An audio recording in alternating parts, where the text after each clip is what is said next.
नमस्कार। चलिए आज एक सफर पर निकलते हैं, भारत के उस खजाने को देखने जिसे पूरी दुनिया ने अनमोल माना है।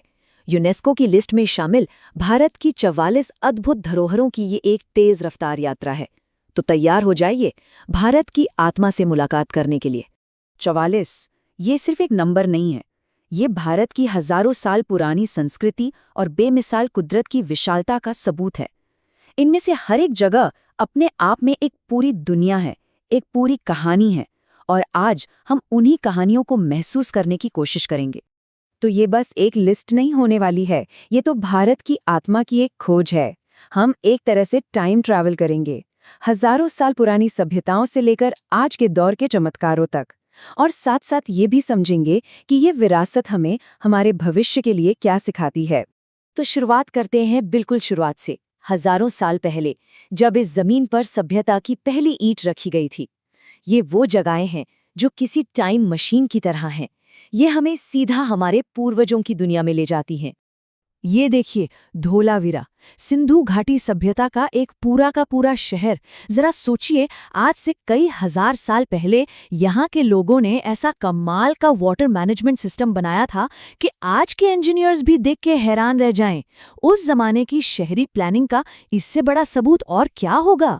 अब समय में थोड़ा और पीछे चलते हैं, पाषाण युग में। ये है भीमबेटका की गुफाएं।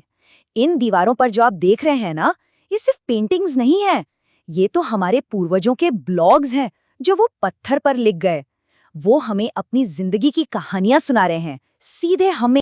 और कला का ये सफर हमें ले आता है अजंता की गुफाओं तक।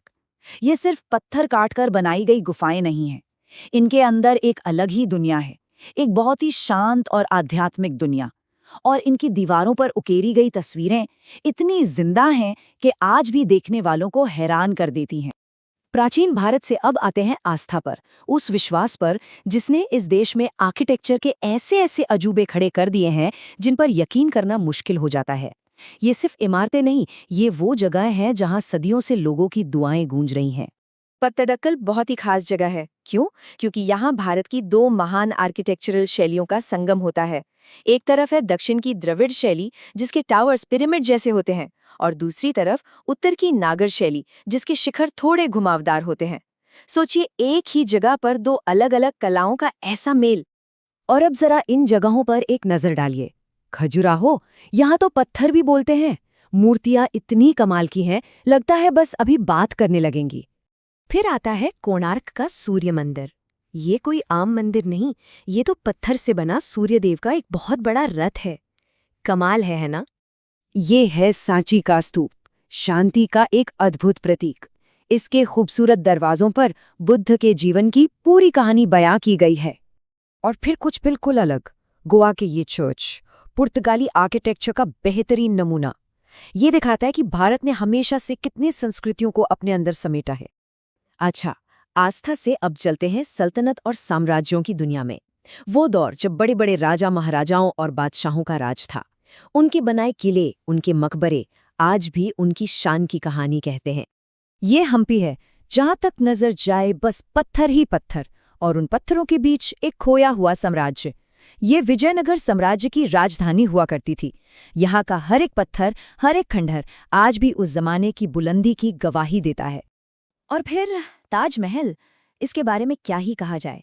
ये सिर्फ मोहब्बत की निशानी नहीं है, ये तो वो जादू है जिसे संगमरमर में ढाला गया है।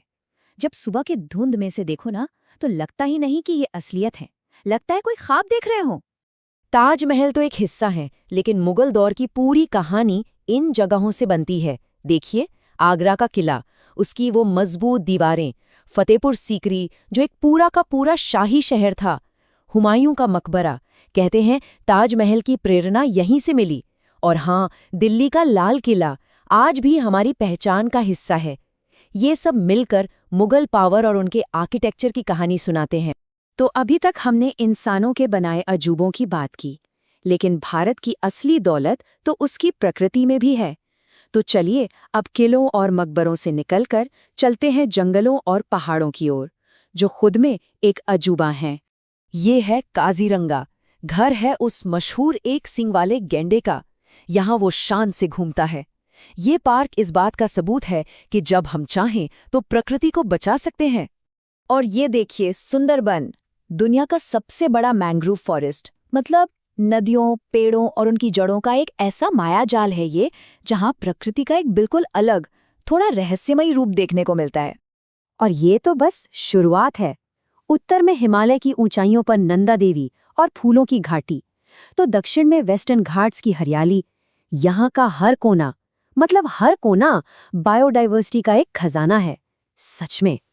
तो हमारी इस यात्रा का अब आखिरी पड़ाव, और ये वो जगह हैं जो सिर्फ म्यूजियम या खंडहर नहीं है, ये आज भी जिंदा हैं, धड़कती हैं।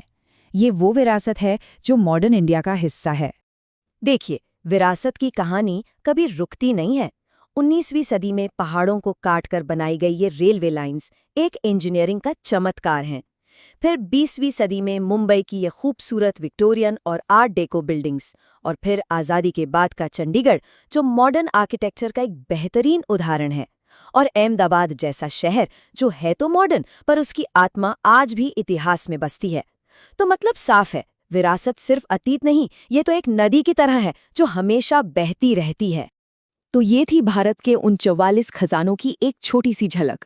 जाहिर है, हर जगह अपने आप में एक पूरी किताब है, पर इन सबको देखकर एक सवाल मन में जरूर आता है कि ये विरासत हमें सिर्फ गुजरे हुए कल की कहानी ही सुनाती है, या हमारे आने वाले कल के लिए भी कोई संदेश देती है।